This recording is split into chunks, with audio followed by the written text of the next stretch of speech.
परमपिता परमात्मा कबीर जी की असीम रजा से, मेरे गुरुदेव जी के आशीर्वाद से आज विश्व के मानव को अपने निज घर का ज्ञान हुआ। सब सदग्रंथों का सार परमात्मा के द्वारा बताया अध्यात्म ज्ञान प्राप्त हुआ और ये जन्म और मरण कुत्ते गधेश्वर की योनियों में, शरीरों में दुर्गति क्यों हो रही है, इसका ज्ञान हुआ। और आपको ये भी ज्ञान हुआ हमारा भगवान कौन है, आपको ये भी जानकारी हुई कि यहां से छुटकारा होगा कैसे। ये सब ज्ञान सतगुरु से होता है।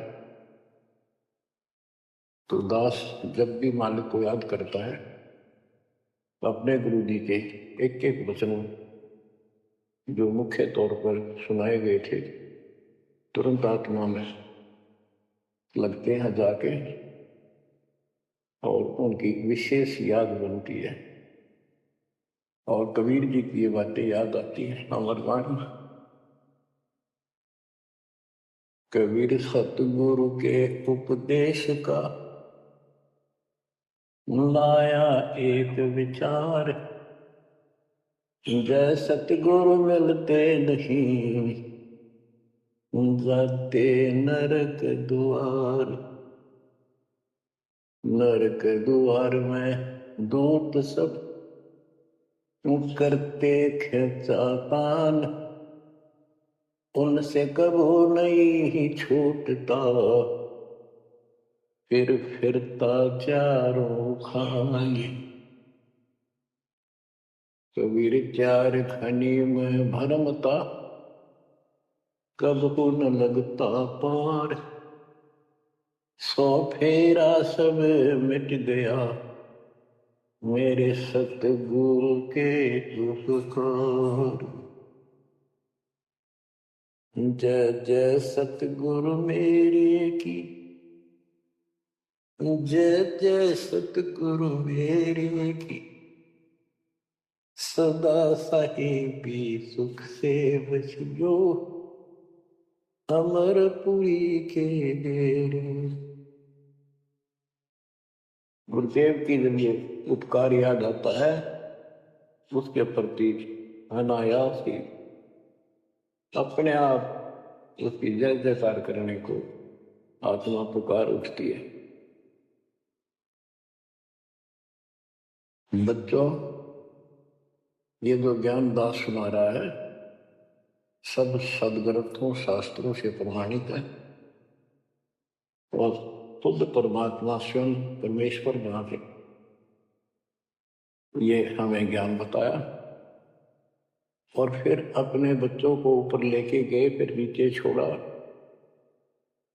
उन्होंने दिल खोल कर सच्चाई बताई, अपने समर्थ की जानकारी दी। उस घर का सुख और यहाँ के नरक का कष्ट याद दिलाया जो सत्य है। आज कोई सुखी नहीं धरती पर। इस बात को आप आसानी से समझ लेना। कबीर साहब कहते झूठे सुख को सुख है मान रहा मनमोल। एक छोटा सा गुजारा हो गया, अफसर बढ़ गया, नौकरी लग गई, कार होगी, कोठी होगी, माचा माचा करे। कल को मृत्यु के बाद वही कुत्ता बनकर उस कोठी के बाहर बैठेगा, कोई टूक नहीं डालेगा। ये कष्ट याद रखो जब ये भक्ति बनेगी। वैसे भक्ति हो ही नहीं सकती क्योंकि मनुष्य जीवन के अंदर इतनी राहत मालिक देता है, उसको वो सुविधा खूब मिलती है। जैसे बच्चे स्कूल जाते हैं, पढ़ाई करते हैं तो माता पिता उनको पूरी सुविधा देते हैं, अपनी स्थिति से बढ़कर, अपनी औकात से भी ज्यादा उन बच्चों पर खर्च करते हैं। और वो बच्चे पढ़ाई ना करके उन पैसों का दुरुपयोग करते हैं, उस समय का दुरुपयोग करते हैं कि बकवाद करें, फिल्म देखें या खेल में बढ़े रहे। तो अंत में वो फेल होकर के मजदूर लगते हैं। दास हरियाणा की इरिगेशन डिपार्टमेंट के अंदर सिंचाई विभाग में जूनियर इंजीनियर की पोस्ट पे था। तो वहाँ काम चल रहा था, हम खड़े थे, मजदूर भी थे। हमारा माइनर इरिगेशन का काम था। एक रोड का निर्माण हो रहा था वहीं पर। रोड के निर्माण पर मजदूर वहीं थे। हमारा भी काम उनके पुल बनाकर पार करना था, सड़क को निकाल के। वहीं खड़े थे, उनका एक्शन आया और फिर वो चला गया अपना देख दाख के। उस एक्शन के जाने के बाद एक मजदूर कहता है, ये मेरा क्लास फेलो था, मेरा सहपाठी था, मैं बकवादों बड़ा रहा, पढ़ा नहीं, खेलने जाता, बीच में स्कूल छोड़कर बाहर भाग जाते और मैं फेल हो गया, ये पास हो गया। देखा जिसकी किसी मोहब्बत है, गाड़ी में चलता है, बढ़िया कोठी बना ली है, और मेरे बच्चे वही रेत में पड़े हैं। यूं कहते उसकी आंखों में पानी आ। कबीर साहब कहते आज 6 दिन पाछे गए, गुरु से किया ना हेत, अब पछतावा के करे चिड़िया चुंदी खेत। इसी प्रकार बच्चों, आज आप इस परमात्मा के कॉलेज में, स्कूल में, यदि आप ठीक से नहीं पढ़ोगे, नहीं सत्संग सुनोगे, सेवा नहीं करोगे, दान नहीं करोगे, मर्यादा का पालन नहीं करोगे, फिर ऐसे रहोगे। कबीर साहब कहते हैं, खिड़की दे दे रोएगी सुरता जब तू चल लगी अकेली। हे आत्मा, जिस परिवार को और जिस ठाठ बाट को, जिस राज को, जिस पद को देख कर आज जो भगवान याद नहीं आता, नालायक, यो तेरे साथ नहीं जाएगा। जिस दिन यम के दूध घसीट के ले जाएगी, टक्कर मारेगी इधर उधर, डड्डा होगी बुरी तरह तरीको होगी सुनेगी। खिड़की दे दे रोएगी सुरता जब तू चल लेगी अकेली। आंख खोल के बच्चों, ये साफ बातें हैं, कति स्पष्ट है, 100% सत्य है, 200%, 1000% सत्य है। पर यह आत्मा क्यों ना मानती, यो मन ना मान देता, तो यो मनाना पड़ेगा। अब इसका तरीका यही है, सत्संग सुनो, मनन किया करो, थोड़ी देर बैठ कर सोचा करो। यो नहीं बस सत्संग सुन रहे, बस बंद हुआ फटाफट बातें, वो करूंगा वो करूंगा, कर तो सारा लो। उसके अंदर भी परमात्मा मदद करेगा, तुम्हें लाभ मिलेगा ना। कति सिर पटक लियो, कोई राहत नहीं मिलेगी। अगर यूं सेठ बनते हो तो सारे बन जाते, सारे बाजे बाजे, फिर पल्ला कुछ भी बोली। बच्चों आंख खोल लो बस। मैं तो आखिरी सांस तक ये बोलूंगा, क्योंकि मेरे अंदर तो ये फीड कर दिया मेरे दाता ने, मेरा कर्तव्य बना दिया। मैं अपने कर्तव्य पर उनको बोलूँ नहीं। आगे आपकी किस्मत, आपके कर्म, आप कितना इसके ऊपर खरे उतरोगे, कितना इसको फॉलो करोगे। गिरी न्योली नाद सुभाल गति, लड़े भुजंग हमेश, जड़ी जान नाम जगदीश है, विष नहीं व्यापशेष। एक वाणी में कितना गजब का ज्ञान भर दिया। न्योल नाद सुभान गति, लड़े भुजंग हमेश, जड़ी जानो जगदीश का नाम है, नाम जगदीश है, विष नहीं व्यापता शेष। एक छोटा सा जानवर होता है, गिलहरी से थोड़ा बड़ा, न्योल, नेवला। और सांप कितना बड़ा होता है, तो कितना बड़ा सांप ताकतवर हो, न्योला उसको मार देता है, उसको पराजित कर देता है। कैसे करता है, उसको पता होता है। वो सर्प को उस समय छेड़ता जब आस पास कोई वो बूटी होती है, कोई औषधि का पौधा होता है, उसमें से सुगंध श्वास के द्वारा भर के लाता अपने फेफड़ों, और सर्प के सम्मुख होकर उसको छोड़ देता है। उस जड़ी की स्मेल से उसकी महक से वो सर्प डगमग हो जाता, उसको चक्कर आने लग जाते हैं। उस जड़ी में इतनी ताकत है, वो सर्प को कंडम कर देती है, उसको होश नहीं रहता। तो सर्प फिर भागने की चेष्टा करता है और नेवला उसकी मुंडी पर बैठकर उसको पकड़ कर ऐसे रगड़ देता है, बार बार श्वास छोड़ता रहता है, वो मर जाता है। तो बच्चों, यहाँ परमात्मा के ज्ञान को, परमात्मा की शक्ति और इस नाम की महिमा को परम पूज्य आदरणीय संत गरीबदास जी महाराज किस प्रकार डिफाइन करते हैं। गिरिवन्योल नाद सुभान गति, लड़े भुजंग हमेश, जड़ी जानो नाम जगदीश है, विष नहीं व्याप शेष। के दो ये मंत्र आपको दिए हैं, ये परमात्मा का नाम जो है, ये वो जड़ी है, नाग दमन जड़ी है। ये न्योल नाद सुभान गति, लड़े भुजंग हमेश। के न्योला अपने से कई गुणे ताकतवर सर्प के साथ उस जड़ी की ताकत से लड़ता है, उसको भगा देता है, मार देता है। तो ऐसे ही जो सच्चा नाम को मिले हैं, प्रथम, द्वितीय और साधना, ये समझो यह जड़ी है। इन भूत प्रेत और अन्य देवी देवता पितर पुत्र की तो बात छो, भूत तो छो, इनकी तो गल्ला छोड़ो।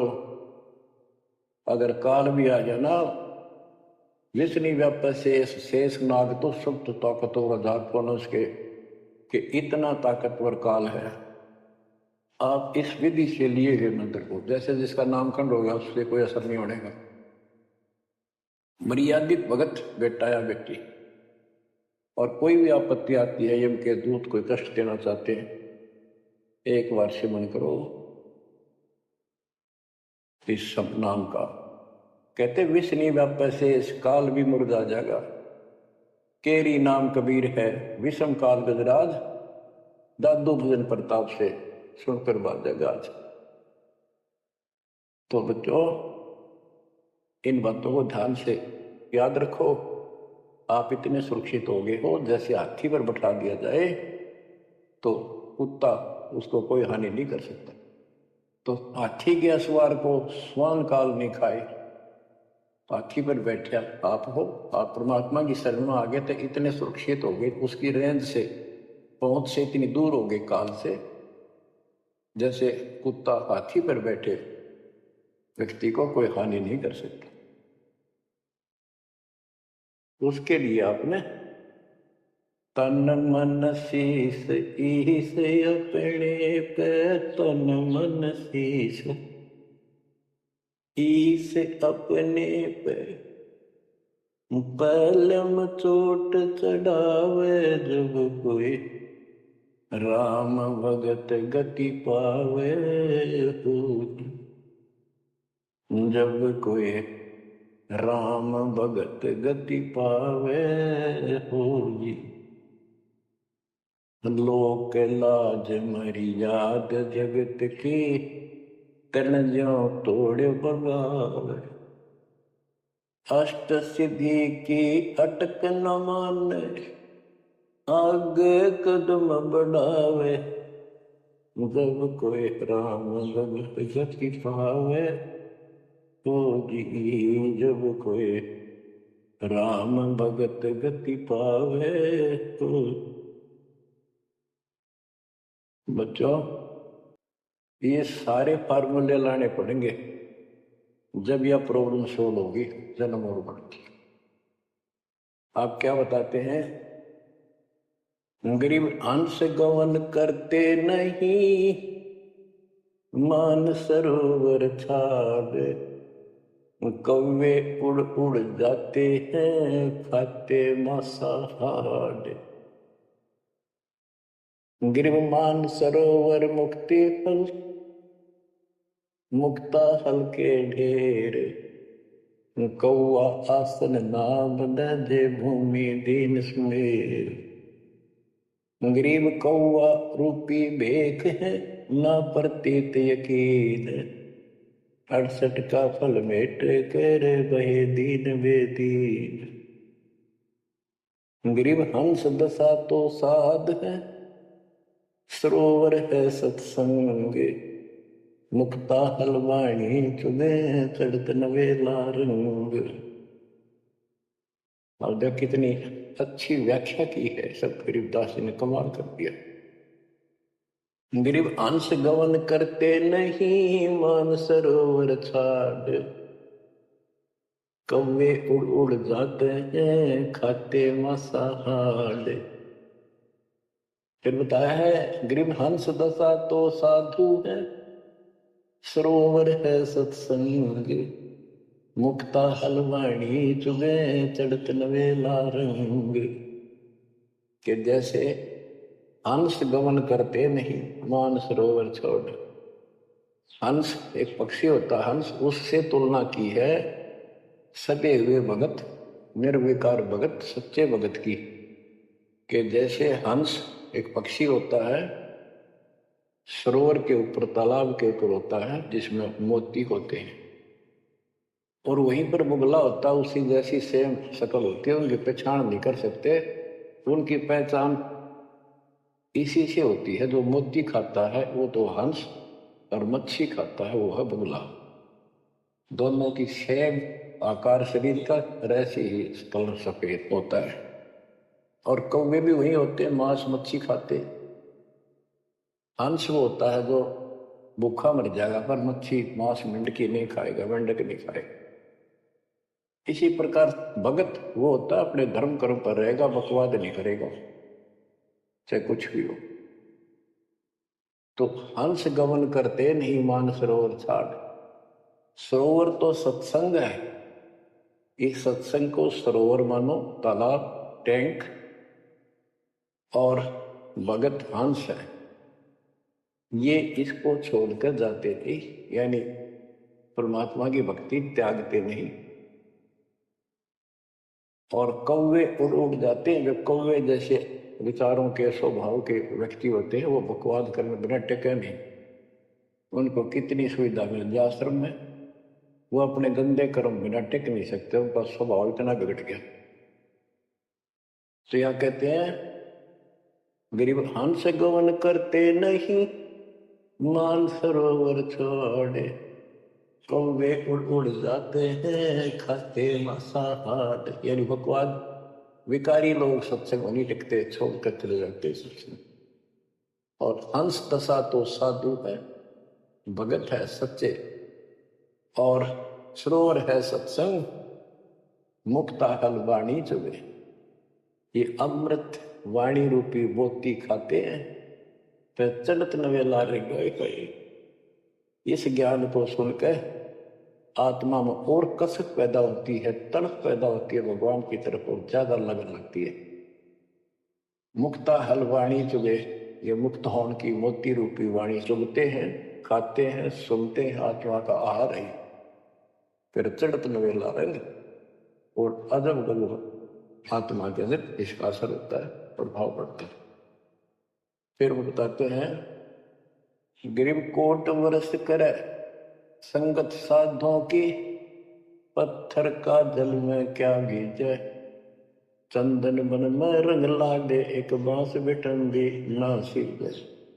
गरीबदास जी कितना प्यारी व्याख्या करते हैं कि कोटि वर्ष करे संगत संतों की, सतगुरु की, पत्थर का जल में के भीजे। पत्थर को पानी में डाल दो कितने में, और 100 वर्ष के बाद निकाल लो, उसका कभी असर नहीं। उसको एक दूसरे के साथ बिठा दो, जुब्बा चिंगारी पाटेंगे, जबकि पानी से तो सब नरम हो जाते। इसी प्रकार बताया है कि जो निकम्मी आत्मा है, पत्थर हो चुके हैं काल के बकवाद कर करके, वो सत्संग में कितने दिन रहोगे, कभी असर नहीं हो, उन्हें बकवाद करनी ही करनी। ग्रीव कोट वर्ष करो संगत साधों की, पत्थर का जल में क्या बीजे। और चंदन बनना रंग ला दे, एक बांस बिटन भी ना सीधे। चंदन का एक पेड़ होता है, उसमें से समय निकलती, बहुत सुंदर गुड समय। और आसपास के जितने पेड़ उसके पास होते हैं उनमें भी उसकी स्मेल से उनमें भी स्मेल आनी शुरू हो जाती है। अगर उसको काट दिया जाता है दूसरे वृक्ष को, उसकी लकड़ी कहीं ले जाते हैं बाहर, तो उसमें स्मेल आती है, लोग चंदन समझते हैं। और कुछ नकली व्यापारी उनको चंदन के रूप में बेचते भी हैं।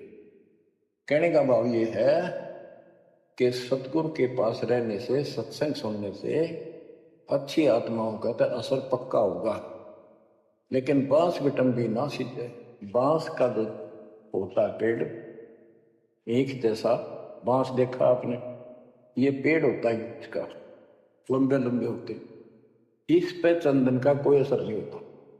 तो जो बांस जैसे कट्टर इंसान है, जिनकी आत्मा गिर चुकी है, मर चुकी है, पूर्ण पे इनका असर नहीं होता।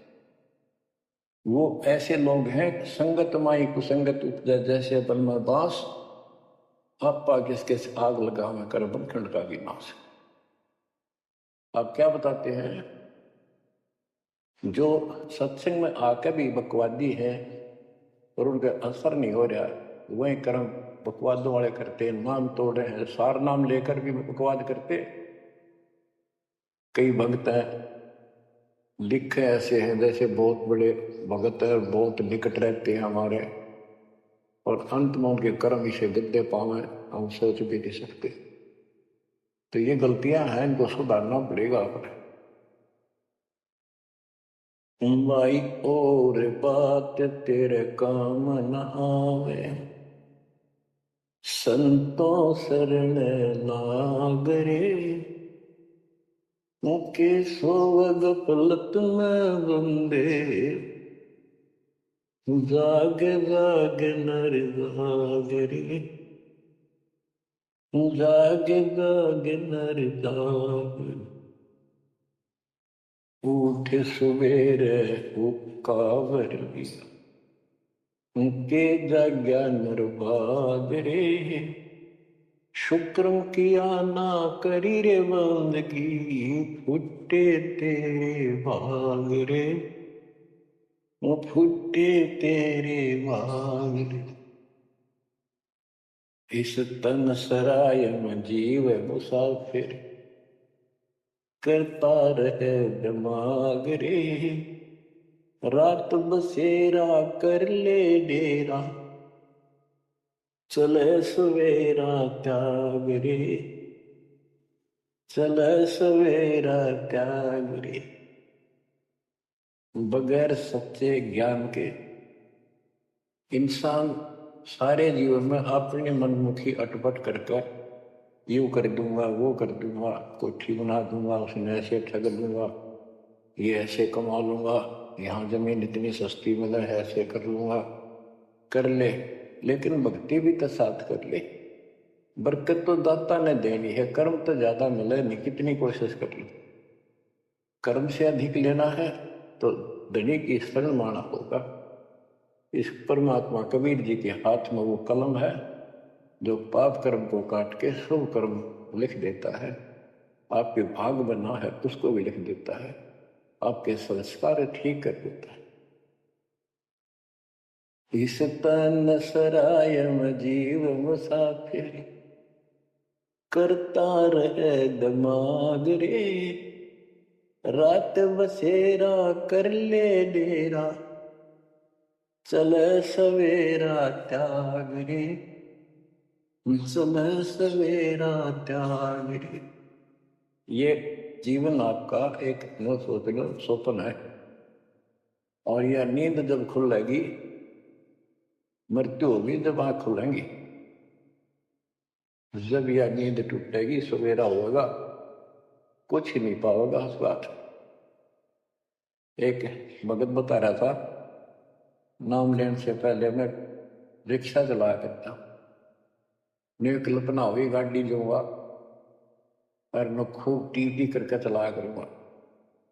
सपना भी वही आ गया, जैसे मैंने बढ़िया गाड़ी ले ली और किराए पर ला रखी, खूब जोर से चला रहा हूँ, बढ़िया रोड है, आगे एकदम ब्रेक मारने लगे, जोर तक पैर मारा, वहां फटी पुरानी रजाई थी, उसमें कार पार पैर निकल गया, वह भी पाट गई। उठा तो देखा ना को कार ना गाड़ी, वो झोपड़ी में पड़ा। तो बच्चों ये सपना साजा टूट टूट के तो मुंड पकड़ हुआ है। तो ये स्वप्न है जो तुम टी टी करके चल रहे हो, कितने दिन चालोगे? इस तन सराय में जीव मुसाफिर, करता रह दिमाग रे, रात बसेरा कर ले डेरा, चले सवेरा त्याग रे, चले सवेरा त्याग। उमता चोला बण्यान मोड़ना, लगे दाग पे दाग रे, दो दिन की गुजरान जगत में, क्यों जड़े बरानी आग रे, क्यों जड़े बरानी आग रे। कुबद का चढ़ी चढ़गी चित पे, तू होया मनुष्य नाग रे। यानी जिसका जितना सामर्थ्य है, जब तक इसको ज्ञान नहीं है, कोई न कोई ऐसा दुख दे रखेगा दूसरे को, ताकतवर है वचन से ऐसी गलत बात कह देगा, और निर्बल दुर्बल ऐसा है व्यक्ति की आत्मा रोती रह जाएगी, या किसी को लूट लेगा। बड़ा अफसर है, अच्छी कलम चला देगा, मरो से दियो। कोई अन्यायी जज है, अन्याय कर देगा, मरो से दियो। तो यहाँ कहते हैं कुबद का चढ़ी चढ़गी चित पे, तू होया मनुष्य नाग रे। आदमी से नाग बढ़ गया, नाग है। जैसे दुर्वासा ने श्राप दे दिया, 56 करोड़ या 2 मर गई। चुनो कृषि ने तपस्या की थी, या खाक तपस्या थी। तो इसे जड़े हुए ढोयर जो आम व्यक्ति है, जो भक्ति नहीं करता, कुछ पद प्राप्त है, कुछ ताकत है गांव में या शहर में या किसी राज का हिस्सा है, उसको कह रहे हैं गरीबदास जी, तो बुद्ध का चढ़ी चढ़गी चित पे, तू होया मनुष्य नाग रे, सुध नहीं सजन सुख सागर, बिना प्रेम बैराग रे, बिना प्रेम बैराग रे। हर्षो मरै सो हंस कहावे, कामी क्रोधी काग रे, बहुरा न भ्रम इस विष के वन में, चल बेगम पुर बाग रे, चल बेगम पुर बाग रे। शब्द सैन सतगुरु की पहचान, पाया अटल सुहाग रे। शब्द सैन संकेत, शब्द सैन सतगुरु की पहचान, पाया अटल सुहाग रे। नतानंद महबूब गुमानी, प्रगट पूर्ण भाग रे, प्रगट पूर्ण भाग रे। हर्ष उमरा सो हंस कहा है, मर्यादा में रह के जो भक्ति करता है वो हंस कहलाता है। और कामी क्रोधी कागरे, मोरा न भर में इस विष के। हे आत्मा, जो तू ये नकली सुख लेता फिरता है बकवादों के, कितने शराब पी ली, कितने सुल्फा पी लिया, कितने कोठी के लालच में, कार के लालच में दुनिया को लूट रहा है, बकवास कर रहा है कि हर सुमर सो हंस को हावे, कामी क्रोधी कागरे, भंवरा ना भर में इस विष के बन में, जहर का बन है, तेरे जीवन को नष्ट कर देंगे ये नकली सुख। फिर बताया कि शब्द सैन सतगुरु की पहचानी, अपने गुरुदेव का संकेत समझा, सैन इशारा। और इशारा समझना चाहिए भक्तों को, तो क्या हाल होगा, मरने के बाद दुरुक्ति हो जाएगी, 2 दिन का जीवन है, खा के ये इस माचे में आचे करो, ये है सैन। और हमने तो खोल के बता दी, समझदार को तो संकेत पर्याप्त होता है। शब्द सैन सतगुरु की पहचानी, पाया अटल सुहाग रे। ये है तो कबीर साहब का शब्द, फिर भी चलो जैसा भी है, न तो आनंद महबूब गुवानी प्रगटे पूर्ण भागे। अब सतगुरु से बात शुरू हुई थी।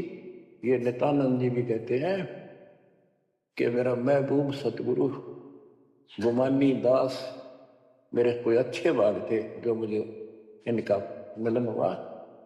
नित्यानंद महबूब गुमानी प्रगटे पूर्ण भागरे। तो बच्चों, आप इन बातों पर ज्यादा ध्यान दिया करो जो सत्संग के अंदर बताई जाती। जो सत्संग जो है ये एक टीचिंग है, टीचिंग। और बच्चे इस पढ़ाई को ध्यान से सुनते हैं, इस पर अमल करते हैं, इसका अनुसरण करते हैं जो टीचर बताता है, क्योंकि टीचर सिलेबस से बताता है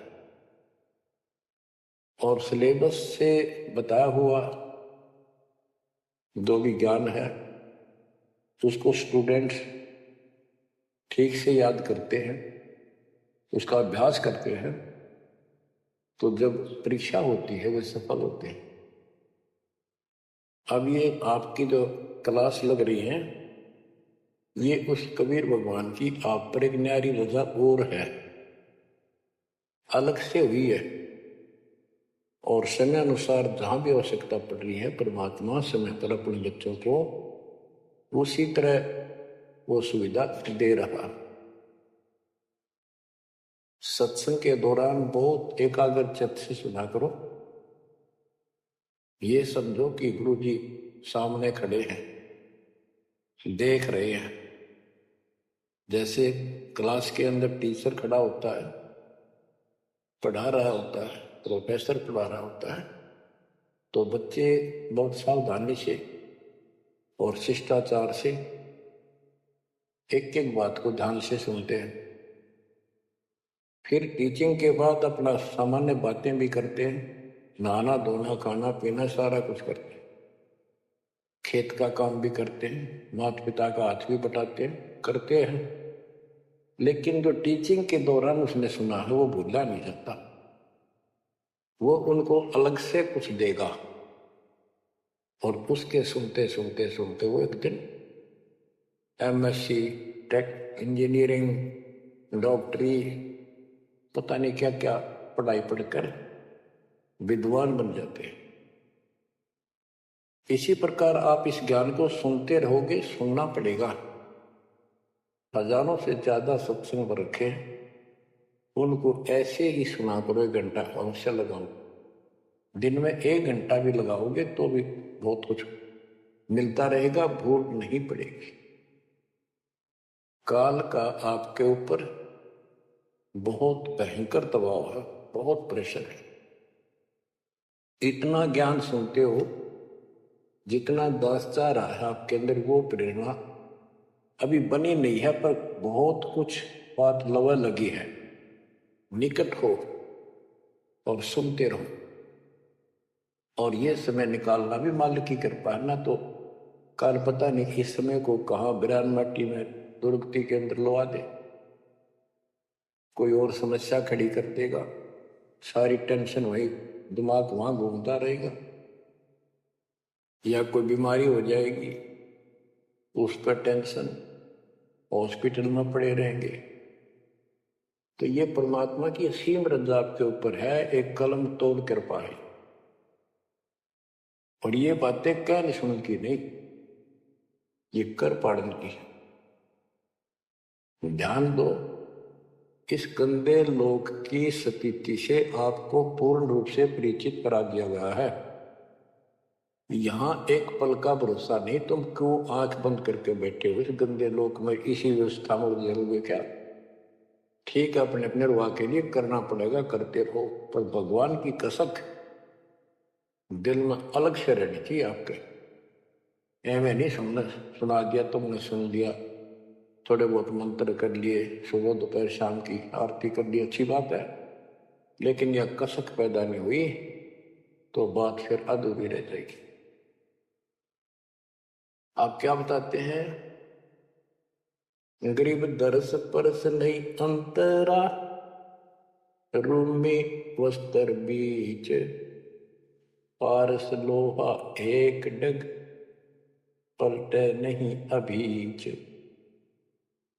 उदाहरण देते हैं कि जैसे कई भक्त ऊपर से इतने परम भगत दिखाई देते हैं और गुरु जी के प्रति जब बहुत निकट और अच्छी आस्था वाले हैं, लेकिन इससे बात बनेगा नहीं जब तक दिल से नहीं चाहोगे गुरुदेव को और मालिक को। एक उदाहरण दिया है कि दरस परस नहीं अंतरा, रूमी वस्त्र बीच। पारस एक पत्थर होता है, लोहे को टच करते ही सोना बना देता, चाहे से छूते ही। और कहते हैं लोहे और पारस साथ साथ रखे हैं। यदि एक रूमी वस्त्र बाल जितना पतला कपड़ा, यदि इतना भी बीच में गैप रह गया पारस पत्थर और लोहे के, कितने दिन रखा रहो उसमें कोई चेंज नहीं होगा, कोई परिवर्तन नहीं होगा। इसी प्रकार अपने गुरु और भगवान के प्रति जब तक आपकी आस्था कति दिल से नहीं जुड़ेगी, बिल्कुल दिल से वो कसक आपको अपने आप महसूस होगी कि इस संसार में आपका कोई नहीं है। जितना भी परिवार रिश्तेदारी है ये हमारे संस्कार पूर्व जन्म के लेन देन, ये ऋण उलझा पड़ा है। इस ऋण को भी अब दाता आसानी से सुलझाएगा, आपको पता भी नहीं लगने देगा। आपके संस्कार चेंज करेगा, आपके संस्कार बदल देगा, करेगा उसके जो दिल से जुड़ जाएगा। तन मन धन, मन कर्म वचन से मालिक पे समर्पित हो जाएगा। आपको प्रमाण देता हूं, जैसे बेटा है बेटी है, ये हमारे कुछ पिछले संस्कार कोई ऋण है। जैसे आजकल बेटी का विवाह करना पड़ता है, कितना खर्च होता है। आपको बताता हूं, एक व्यक्ति कह रहा था, मैं बोला मेरा 3 कन्या होगी और हमारे यहाँ तो बहुत खर्च करते हैं, ब्याह पता खर्च करें 10-20 लाख तो कम से कम है।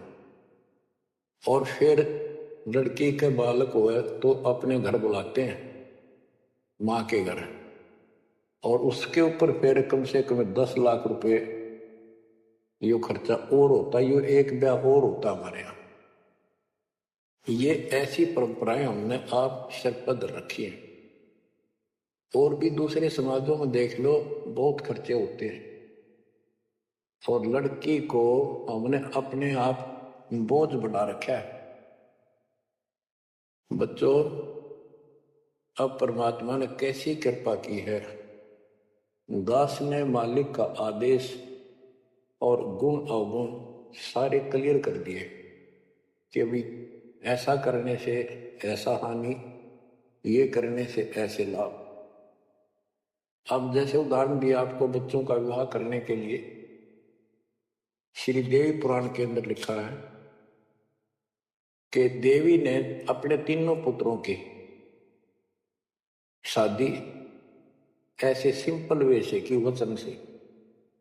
3 पुत्री उत्पन्न की, 3 वो पुत्र पहले हो रहे थे, वो वचन से पैदा की, वो अपने संसारिक क्रिया से पैदा किए थे।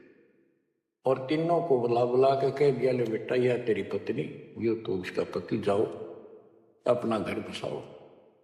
ना कोई बराती था, ना कोई बाती था, ना कोई कढ़ाई चढ़ाई, ना बाजे बजाए। ये बाद की बकवाद शुरू कर दी। संस्कार ऐसे जोड़ दिए जाते। तो अब हम इसी तरह कर रहे हैं और पता नहीं कई हजार बेटियों का विवाह ऐसे सिंपल वे से कर दिया। ये संस्कार बदल गए, ये लेन देन कर्ज मालिक ने कलम से काट दिया। और आप बच्चों ने भी इस बात को एहसास कर लिया कि सचमुच ये व्रत की बकवाद है।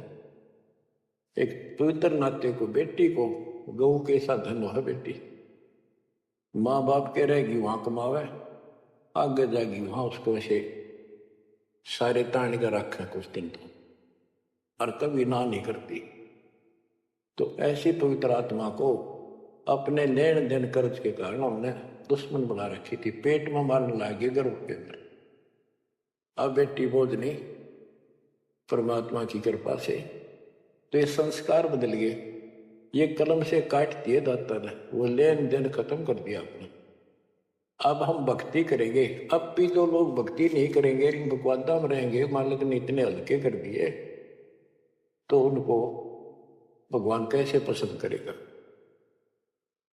तो बच्चों, अब इस समय को संभालो और इस परमात्मा की समर्थता से परिचित हो जाओ। इस गंदे लोक ने अच्छी तरह समझ लो।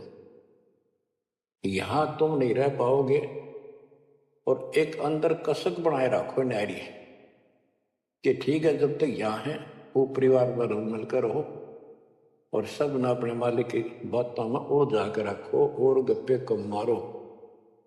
और गप्पे मारने की बकवाद पे मतलब की है, अपना जब टाइम लगा मालिक की चर्चा शुरू करते, कोई कथा देख ले, कोई वैसे भाई बहन की चर्चा करो, देखो उनको इतना दुख था, मालिक की दया से इतना सुख होगा। इससे ये मन का लगाम डली रहेगी। यदि तुम सत्संग सुनने के बाद फिर बाद में वही अपने गृहस्थी उधर की बेत की बातें करती हो, फोन पर बैठ कर करते रहते हो, फलाने से मर ले, दकले से कर ले, तो इनसे मालिक राजी नहीं होगा, आपको फिर कष्ट शुरू हो जाएगा। गरीब स्वर्णादन देह दिल, तन मन नहीं मुकाम, कौन महल हंसा गए, कहाँ लिया विश्राम।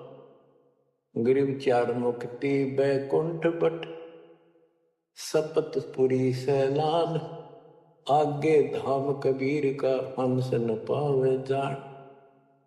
अब क्या बताते हैं कि ये जैसे चार मुक्ति, बैकुंठ, शपथपुरी, ब्रह्मलोक, काल का 21 ब्रह्मांड का क्षेत्र लोक, अक्षर पुरुष का सातसंग ब्रह्मांड का लोक, इन सब से परे कबीर भगवान का स्थान है। गिरिव चार मुक्ति बैकुंठ बट, सप्तपुरी शैलान, आगे धाम कबीर का हंस ना पावे जान। के वहां सामान्य साधना से या काल तक की भक्ति से वहां नहीं पहुंचा जा सकता। तो उसके लिए क्या बताते हैं, इस परम पिता परमात्मा की शरण माना होगा, कबीर साहब की शरण। गरीब काया काशी मन मगहर, दोहों के मद कबीर, काशी तज मगहर गया पाया नहीं शरीर। गरीब काया काशी मन मगर, अर्श कुर्स बीच मुकाम, जहां दुलहदी घर किया आदि अंत विश्रम। बच्चों, परमात्मा कहते हैं कि वो दुल्हा सतलोक में निवास करता है, और वहां जाने के लिए आपको पूर्ण गुरु की आवश्यकता पड़ती है, और अपने मन का दोष दूर करना होगा। जैसे नाम भी ले लिया और खूब सेवा भी करते हो, भक्ति भी करते हो, अच्छी बात है, और मन में वही उठा पटक और दोष द्वेष लालच लोभ भरा है, तो क्या भक्ति करी। एक समय की बात है, गोपीचंद तथा भर्तरी ये दोनों राजा थे, और राजाओं के पास कोई कमी नहीं होती धन की, सारा सुख होता है, पैसे हीरे मोती लाल।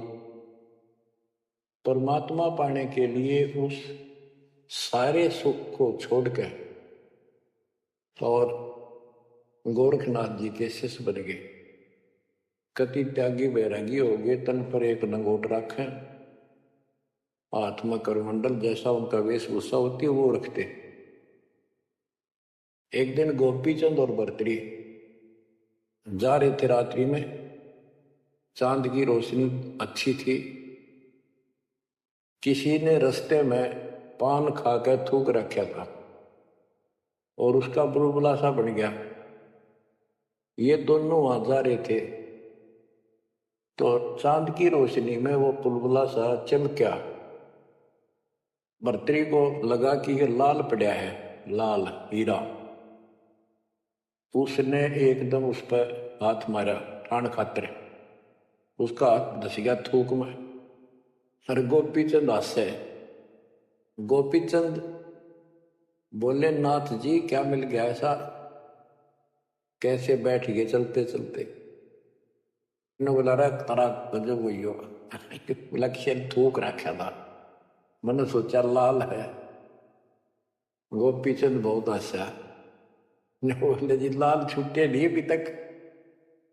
बोला भाई ये मन बड़ा निकम्मा है, मैंने सोची अब ठा लिया डपड़ा पड़ा के काम होगा कि तो भंडारे कराएंगे, खर्च कर देंगे। तो बोले ठीक है। तो गरीबदास जी कहते हैं,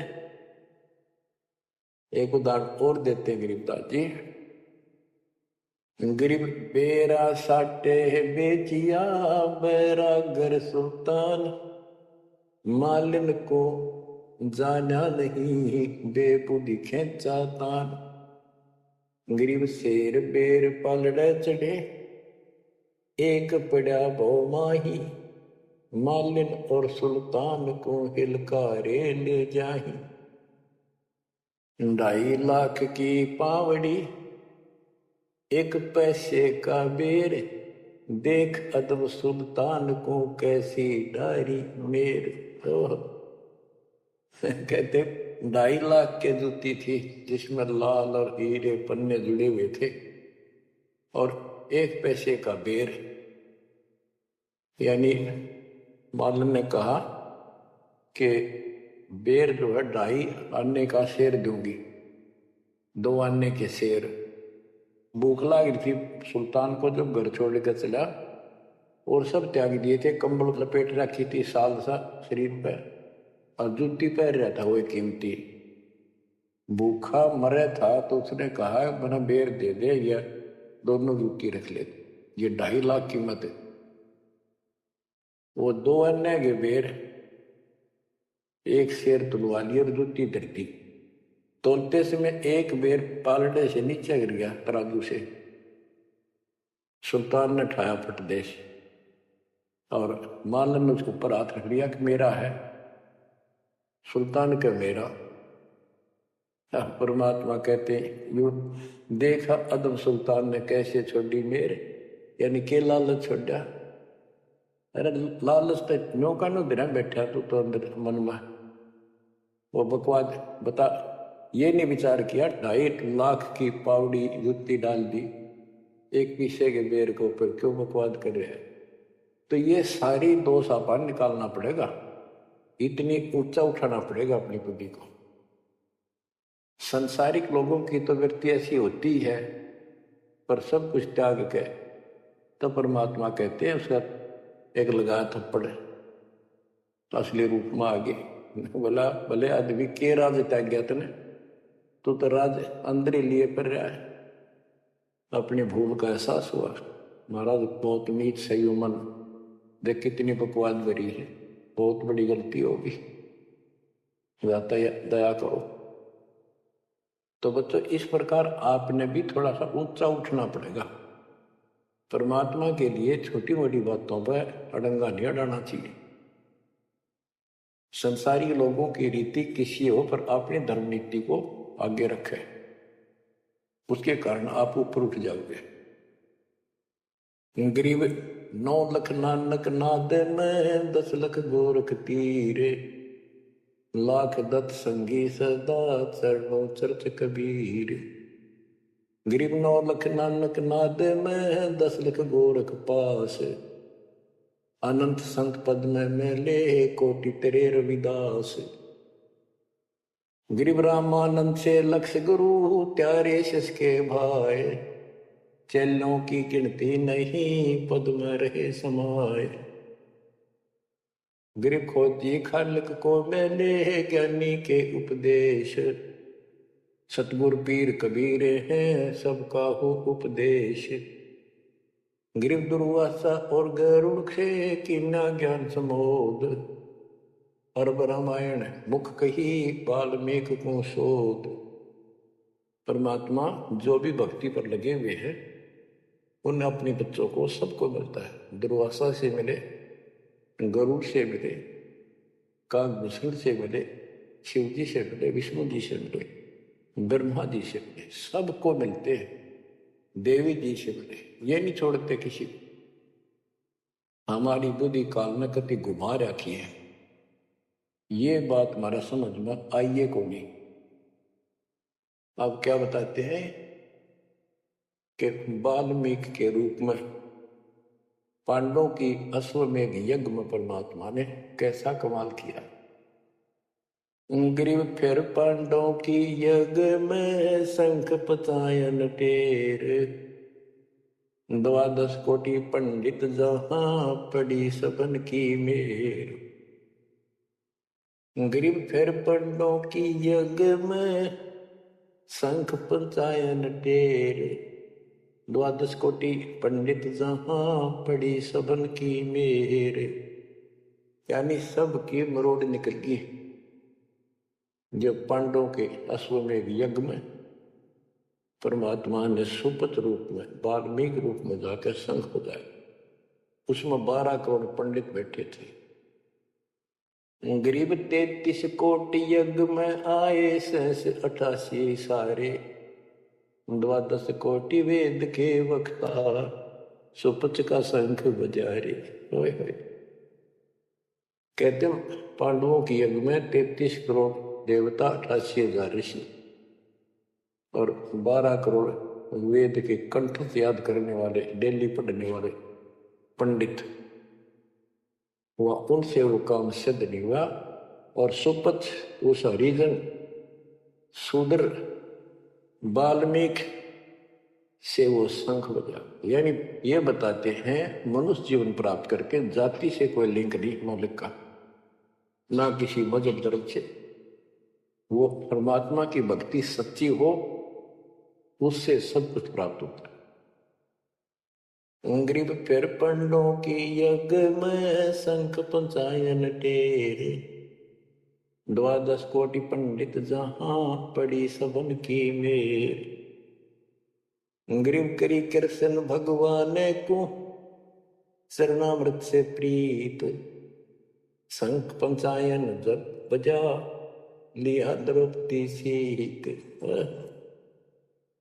कहते हैं उस वाल्मीकि के चरण धो के श्री कृष्ण जी ने पिया और द्रौपदी ने पिया, जब जाकर शंख बजा। गिरिव 12 कोटि पंडित जहां और ब्रह्मा विष्णु महेश, शरण दिए जगदीश को जिसको रटता शेष। गरीबदास जी कह रहे हैं कि 12 करोड़ पंडित थे वहां पर, ब्रह्मा विष्णु महेश, और कृष्ण जी ने उस वाल्मीकि के चरण छुए, शरणामृत पिया। शेष नाग भी जिसकी पूजा करता है, इनका सबका चौंध लाग रही है। शेष नाग भी श्री कृष्ण को भगवान मान रहा है, विष्णु जी को। और अब आपको पता भगवान है कौन, तो जैसे भी जिसको तुम संपूर्ण शक्तिमान बैठे हो उससे भी काम ना बढ़े। और एक बाल में एक छोटी जाति वाले से, और वो शंख बज गया, अनमोल काम हुआ। अब बच्चों ये विचार करो कि जिनको हम भगवान मानते थे ये सारा फेल हो गए परमात्मा कबीर जी के सामने। कहते हैं गरीब 12 कोटि पंडित जहां और ब्रह्मा विष्णु महेश, शरण दिए जगदीश ने जिसको रटता शेष। गरीब वाल्मीकि के बाल सम नाही तीनों लोक, सुर नर मुनिजन कृष्ण समेत पंडों पाई पोख। बच्चों ये आप महाभारत में भी सुना करते पहले हम खूब, और ये क्या करते प्रश्न तो उठाया करते भाई कृष्ण जी से शंख नहीं बजा और उस वाल्मीकि सुपर सुदर्शन से कैसे बच गया। तो वो हमारे धर्म गुरु जैसा उत्तर देते हम उन्हें सच्चा मान लिया करते, सत्य है, क्योंकि स्वयं ज्ञान नहीं था। वो कहा करते थे कि सुदर्शन उनका परम भगत था। भगवान भगत को महिमा देते हैं। ये तो ये बात दिमाग में 33 करोड़ देवता, 88,000 ऋषि, ब्राह्मण 12 करोड़, क्या उनमें उसका कोई भगत नहीं था? श्री कृष्ण ने खा ली रोटी, शिव जी ने खा ली, ब्रह्मा जी ने भोजन पा लिया। ये तो ये बात समझ में या कहानी के थी। तो ये तत्व ज्ञान था, ये उड़ जा रखा था 9 मन सूत। कबीर साहब कहते 9 मन सूत उड़ जिया, ऋषि रहे जखमार, सतगुरु ऐसा समझा दे उड़ ना तो जी बार। अब ये 9 मन सूत सुलझ गया, अब इस कलयुग मत उड़ जाएगा नहीं। बच्चों अजब गजब कर दिया दाता ने आपके ऊपर कलम तोड़ दी, ऐसा निर्णायक दातृ ज्ञान आपको प्राप्त करा दिया। देखो आप शिक्षा ग्रहण करते हो, अच्छी बात है, इंजीनियरिंग कर ली, डॉक्टर बन गए, IAS IPS बन गए, या कोई और टीचर लाइन में चले गए। ये तो सिर्फ एक रोजी रोटी का काम है बस, इससे और कोई ज्यादा लाभ नहीं होने का। ये रोजी रोटी भी सब ना मिलती, पढ़े तो पता नहीं कितने शिक्षा ग्रहण करते हैं बच्चे। यह शिक्षा आपको इसलिए दिलवाई है परमात्मा ने कि आप कल्याण करा लो, नहीं तो गरीबदास जी ने बताया कोट जन्म तन बरमत हो गए, कुछ नहीं हाथ लगा रे, कुकर शुकर खरबा बोरे कौआ हंस बुआरे, कोटि जन्म तू राजा की ना मिटी न मन की आशा, भिक्षक होकर दर दर घूमा मिला न निर्गुण रासा। इंद्र कुबेर ईश की पदवी ब्रह्मा घुमराया, विष्णुनाथ के पुर को जाकर तो फिर उठा। अब ठीक है, तुम ईसन फाइनल माल बैठे, बहुत अच्छा पढ़ गया बेटा बेटी, बहुत बढ़िया नौकरी लगी, वाह वाह वाह। हरिनो के इंद्र कुबेर ईश की पदवी ब्रह्मा वर्ण घुमराए, विष्णुनाथ के पुर को जाकर फिर भी वापस आए। गरीब 3 लोग का राज जय जीव को कोई दे, लाख बधाई क्या करे जब नहीं नाम तेरे। एक छोटी सी पोस्ट या पद या मंत्री, मुख्यमंत्री, प्रधानमंत्री बन गया, छड़ दे गल्ला कुछ ना दे बात में। एक कौडी का जीव नहीं जिसके पास सच्ची भक्ति नहीं। आपके ऊपर जो मालिक ने कृपा करती, पुण्यात्मा हो, आप सामान्य आत्मा नहीं हो। दास को 27 साल हो गए यही आवाज, यही परमात्मा की महिमा गुणगान करते करते। परमात्मा का कुत्ता हूं, उसका निर्देश है, आदेश है, इसलिए आप धनियों को जगा रहा हूं, भौंक रहा हूं। और कुत्ता जब भौंकता है तो मालिक ने समझ लेना चाहिए कोई आपत्ति है, उठ के जागना चाहिए, इधर उधर देखना चाहिए, अपना धन संभालना चाहिए। आंखें खोल लो, कुर्बान हो जाओ। ये बार बार दास जो कह रहा है, कोई मूर्ख नहीं, मैंने कोई स्वार्थ नहीं आपसे, लेकिन आपका भविष्य, आपकी दुर्गति खड़ी दिखाई देती दास को। आपकी ऐसी बिरान माटी असंग बार होली, कुत्ते कदे सुअर बनकर धक्के खाए आपने, अब भी डर नहीं लगता। अब तो ये नशा उतर जाना चाहिए आप लोगों का। क्या ये मैं भी बोलने जाऊं तुम सुने जाओ, या भेड़ वाले बीन मत बनाइयो इसने। इसका कुर्बान हो, जकड़े जाओ, मालिक के साथ लिपट जाओ, कुर्बान हो जाओ। ये कहने सुन की बात नहीं, ये कर पाते। क्या गरीबदास जी मूर्ख थे इतना मोटा ग्रंथ लिखा?